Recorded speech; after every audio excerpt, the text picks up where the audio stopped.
Tonight, we start in Africa, specifically the country of Sudan.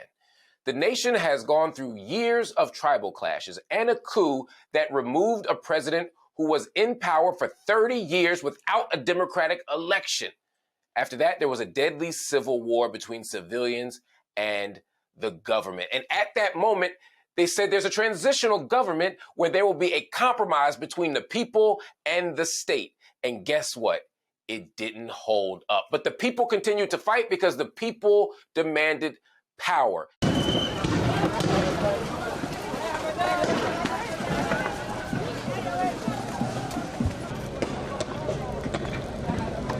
And so after the struggles, after the revolution, after the transitional government didn't work, we continue to see resistance from the people in Sudan. It's because of conflicting political and economic challenges. It's because of increased military violence, and it's because of the government's response to anti-government demonstrations. The people continue to fight for freedom.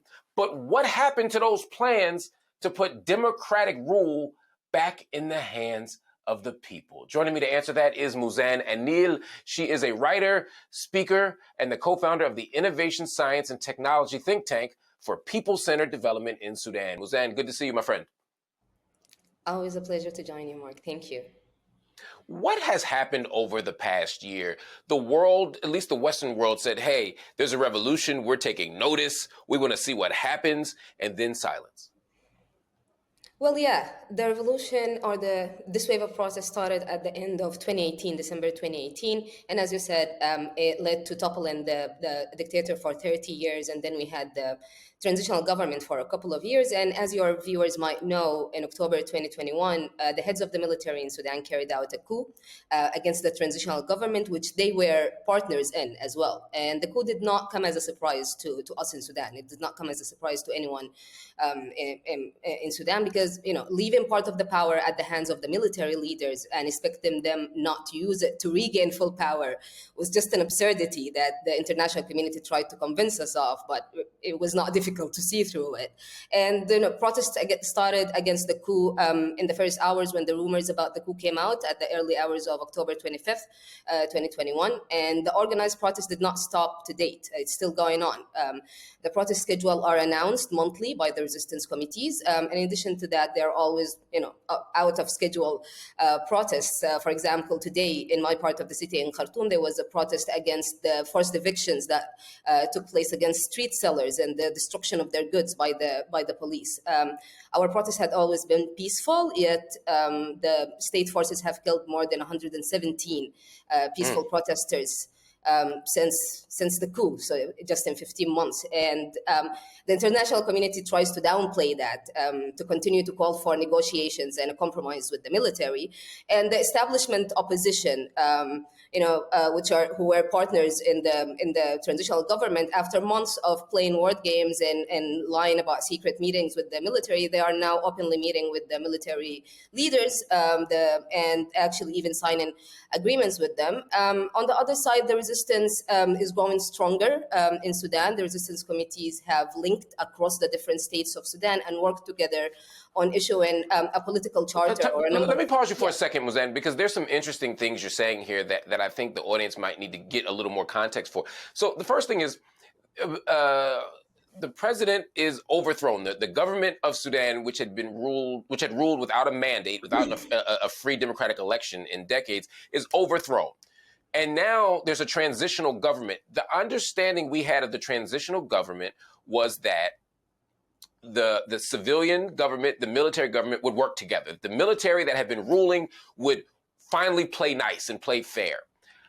Why were we supposed to? That's what they tried to convince us of, yeah. Yeah, and you said there was no reason to believe that would be true, but why did people think that would be true? And why did the people resisting, why weren't they heard when they said clearly, and I was there, talking to you all, yep, this ain't gonna work? Yeah. What was happening, what was different in 2019 that made it possible for us to be convinced to some extent by the propaganda of this partnership concept is that, well, the resistance was there, but it was not organized. That's just the reality of things. And if your resistance is not organized, it cannot function.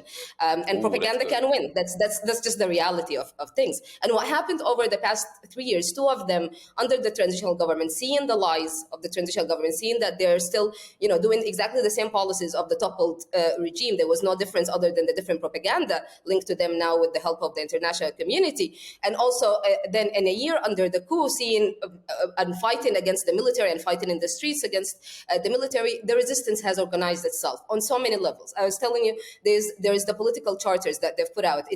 They're showing their visions in a roadmap into how to form a revolutionary government for the people, starting with self-governance councils at workplaces and residential areas, all the way into forming a national legislative body. That's the concept that they're putting out. But how do you do this stuff, Muzan? How do you form self-governance structures? How do you have an honest media? How do you do all this stuff when the military has the guns, the military has the bombs, the military has the means to constantly squelch the resistance? How do you continue to fight?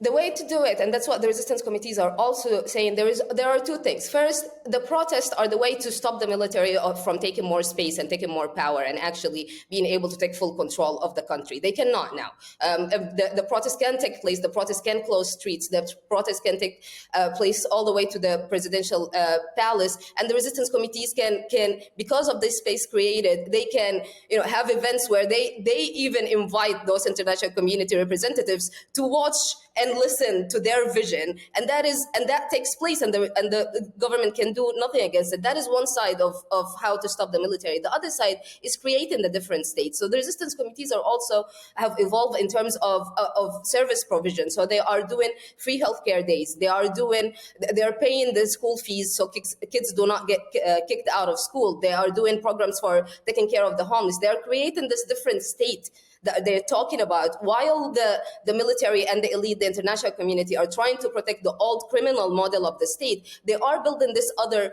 model, and that's the only way that you can fight against an enemy with guns, right? Because we cannot outgun them, we cannot outgun the government. That's not how it works. But what we can do better than them is creating a good life for the people and bringing people to this side.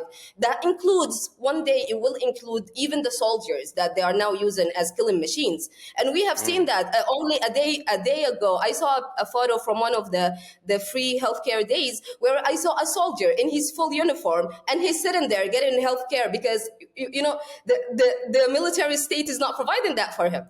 And that's what you do. You provide another model, and that's how you create that different state. And that's what we are doing. Needs, they'll be able.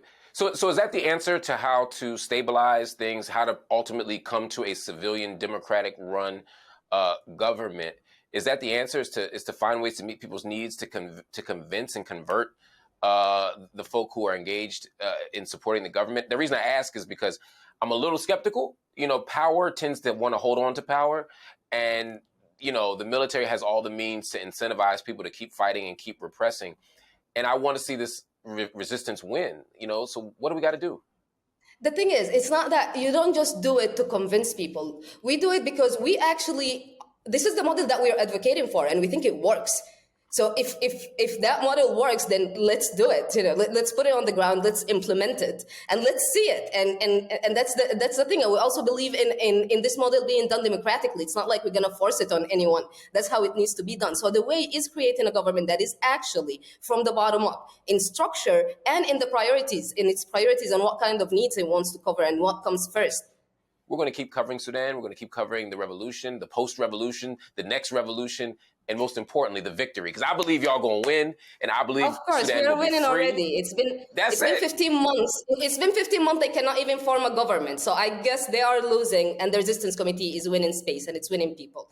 It's clear. Boom. We are winning. Boom. Muzan Alneel, thanks so much for joining us. Thank you. You just heard Muzan explain the impact of the revolution, and some of you are wondering, I'm here in America. Why do I care? Here's why you should care. One, there are lessons to be learned from revolutionary struggles everywhere. As Dr. King said in 1960, he said they were singing "We Shall Overcome" in Accra, Ghana, but we were also learning lessons from Ghanaian resistance. All of our freedom fighters, whether it's Malcolm X, whether it's Ella Baker, whether it's Fannie Lou Hamer, they always had a global understanding of our struggle. It's also important because as U.S. taxpayers, our money often funds the occupations. It often funds the governments that oppress people. In fact, we are usually somewhere in the mix as an empire. In other words, our tax dollars, the money you and I spend, helps oppress other people. So we have to be involved. We have to be responsible. But also, these are our people. We're African people who are in America. That means that wherever African people are, we have a responsibility. That means that wherever Black folk are, we got to do something about it. So the resistance in Sudan should be part of our conversation in the United States.